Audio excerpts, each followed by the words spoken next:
It's Bethany and Kristen with GirlDefined Ministries, and today we're going to be answering the question, are gorgeous girls worth more? That's a really good question, but before we can answer that question, we actually have to ask the question, what defines a girl as being gorgeous? Because beauty is in the eye of the beholder, right?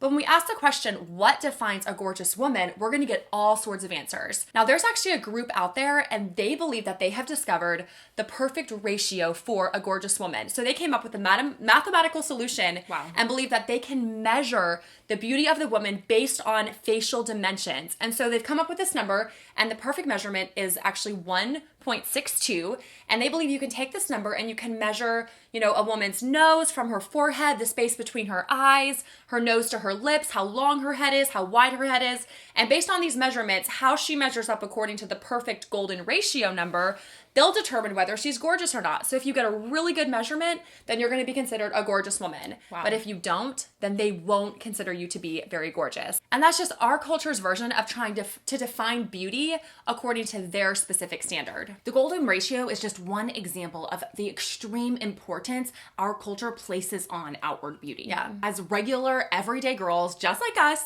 and just like you, we see in our culture the value that they place on outward beauty. We see it everywhere we go. And as a result, we deep in our hearts, without even knowing it, really do start to believe that gorgeous girls really are worth more. That this certain standard, if we can only measure up to it, that we would be happier. We buy into this and believe that if only we were physically more attractive, then we truly would be worth more. So you might not be comparing yourself to the golden ratio, and I don't recommend it.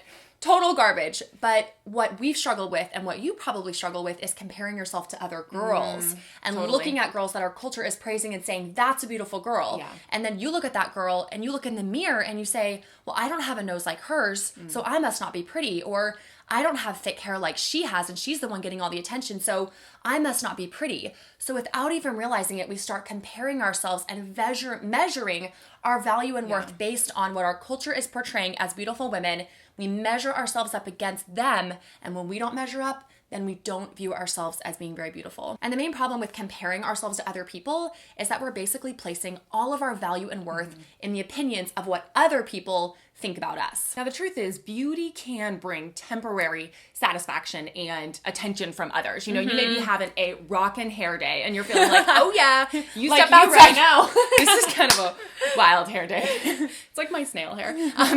You might be feeling like, oh my goodness, my hair looks amazing today. And you walk into the coffee shop and someone says, wow, girl, your hair's looking awesome. And you feel like, oh yeah, I am so hot. I am beautiful. And you're feeling really good about yourself. But what happens the next day when the dry shampoo isn't working? You haven't been able to get a shower and you have to put it up in a ponytail and you are just not having a rockin' hair day. What? Are you not worth as much because your hair isn't as pretty? Or what about you? What if you are placing your worth as a woman on your beautiful facial features? What happens when you grow older and you start getting those wrinkles and things just aren't holding up quite like they used to? Are you not worth as much because your face isn't as crisp and clear? And that's the problem with our culture standard of beauty, is that they place all of your worth as a woman on your physical outward appearance. And when we buy into that and when we view ourselves through that lens, our worth as women is based on our outward appearance, which in the end is changing as we grow older. And we can't hold on to that. So we need a better definition for our worth as women. So the question still stands. Are gorgeous girls worth more? The truth is, by God's standard, they're not. And that's because God made each one of us. He handcrafted us, and he says that we are fearfully and wonderfully made, because each of us are made unique to look just the way we do, and we're designed in his image. So to him, gorgeous girls aren't worth more. We're all worth the same in God's sight. So when it comes to our outward appearance, it really doesn't matter how beautiful or ugly our culture may rate us. Because the truth is, if you want lasting fulfillment as a woman, if we want lasting fulfillment as women, it's only found in one place.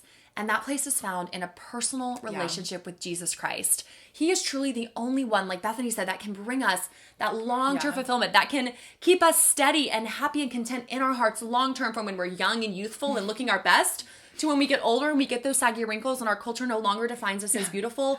We can still be totally and fully satisfied. Even right now, if there are features on our body that we may not like and we maybe and there are. in our hearts we're ungrateful and we want to change those, we can still be satisfied in the way God made us through our relationship with Jesus. Unlike our culture, who places a huge priority on outward appearance and physical beauty, God looks at us through a completely different lens. In 1 Samuel 16:7b, he says, "Man looks on the outward appearance, but the Lord looks at the heart." God doesn't care if we have the perfect eyelashes, perfect skin, perfectly airbrushed body. He truly is much more concerned about the condition of our hearts. When we as Christian girls live to please the one who created us, not living under the opinions of those around us and what the culture places as beautiful, when we live to please our Savior, that is when we'll find the most fulfillment and contentment as women. If you want to dig deeper into the topic of beauty, we recommend going to our blog, GirlDefined.com, where we offer tons of free resources on this topic. You can just type in beauty into the search bar and it'll bring up several blogs and articles that we've written on this topic so that you can even further deepen your understanding of God's definition of your worth and value as a woman. Hey, it's Bethany. No. Okay, start over. I was the statue. If only people knew what was really going on. Okay, ready? Literally bark in the middle. Oh.